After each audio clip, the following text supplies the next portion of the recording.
दहिसर, मुंबईच्या राजकारणात हे नाव सतत का पुढे येतं? एका साध्या उपनगराची ही गोष्ट आपल्याला अख्ख्या शहराच्या किंबहुना देशाच्या शहरी राजकारणाबद्दल काय सांगू शकते? चला, याचाच शोध घेऊया. मुंबईचा नकाशा पाहिलात तर दहिसर अगदी उत्तरेकडचं एक टोक, पण राजकारणात इथले वारे संपूर्ण शहराची दिशा बदलू शकतात. म्हणूनच दहिसर फक्त एक मतदारसंघ नाही, ते शहरी भारताच्या बदलत्या राजकारणाची एक जिवंत प्रयोगशाळा आहे.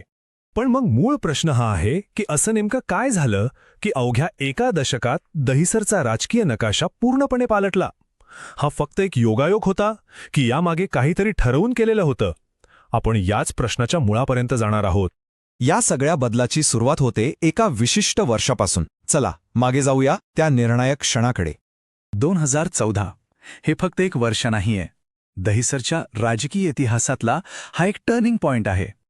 इथूनच भारतीय जनता पक्षाच्या वाढत्या वर्चस्वाची कथा सुरू होते. पण हे दावे किती खरे आहेत? राजकारणात शेवटी आकडेच बोलतात. तर चला या कहाणीला आकड्यांच्या भाषेत समजून घेऊया. 2014 बदलाची पहिली मोठी लाट. विजयाचं मताधिक्य किती होतं? तब्बल 38,578. हा आकडाच सांगत होता की पुढे काय होणार आहे. आणि मग आलं 2019.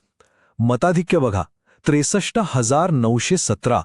हे फक्त मताधिक्य नव्हतं, हा एक राजकीय संदेश होता की दहिसरवरची पकड किती मजबूत झालीये. 2024 मध्ये मताधिक्य थोडंसं खाली आलं, 44,329. पण तरीही हा आकडा खूप मोठा आहे. यातून एक गोष्ट अगदी स्पष्ट होतीये की हा बालेकिल्ला अजूनही शाबूत आहे. हा चार्ट बघा, सगळं चित्र स्पष्ट होईल. 2019 मध्ये भाजपला मिळालेली मतं आहेत जवळपास 65% आणि काँग्रेसला फक्त 17.5%. म्हणजे ही दरी इतकी मोठी आहे की ती या मतदारसंघाचं संपूर्ण राजकीय वास्तवच दाखवते. आणि इथे खूप इंटरेस्टिंग गोष्ट आहे.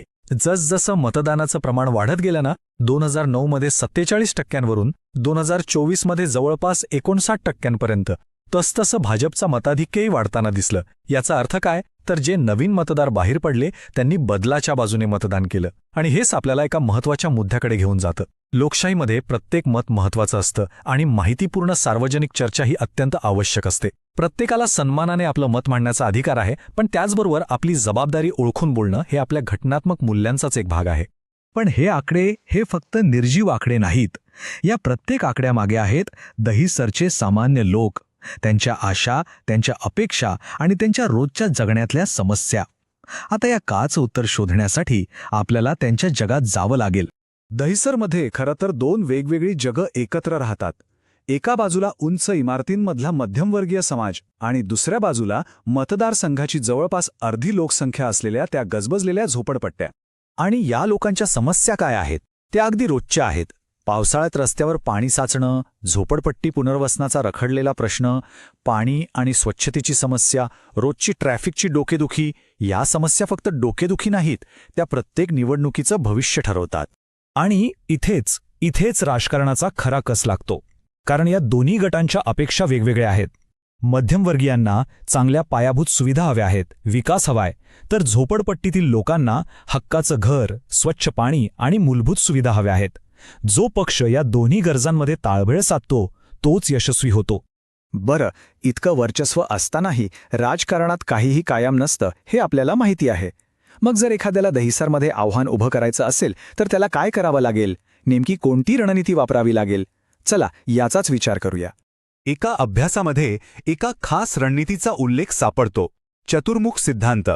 नाव थोडं अवघड वाटतंय का? पण थांबा, ही एक अत्यंत सोपी आणि प्रभावी राजकीय रणनीती आहे जी 4 मुख्य गोष्टींवर लक्ष केंद्रित करते. अगदी सोप्या भाषेत सांगतो.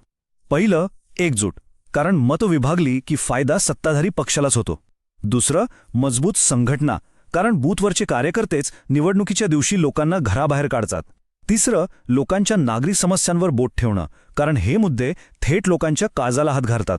आणि चौथं, आपला संदेश लोकांपर्यंत प्रभावीपणे पोहोचवणं, कारण तुम्ही कितीही चांगलं काम केलं ते लोकांना कळलंच नाही तर उपयोग काय. पण हे सगळं बोलायला जेवढं सोपं आहे ना, करायला तितकंच अवघड. कारण विरोधी पक्षांसमोर आव्हानं मोठी आहेत. बूथ स्तरावर कार्यकर्त्यांची कमी, झोपडपट्ट्यांमध्ये लोकांपर्यंत पोहोचण्यात अडचणी आणि सगळ्यात महत्त्वाचं, निवडणुकीसाठी लागणाऱ्या पैशांची आणि इतर साधनांची मोठी कमतरता. लोकांपर्यंत पोहोचताना त्यांची माहिती वापरताना आपल्या देशाचा डेटा सुरक्षण कायदा म्हणजे DPDP काय सांगतो हे समजून घेणं महत्त्वाचं आहे.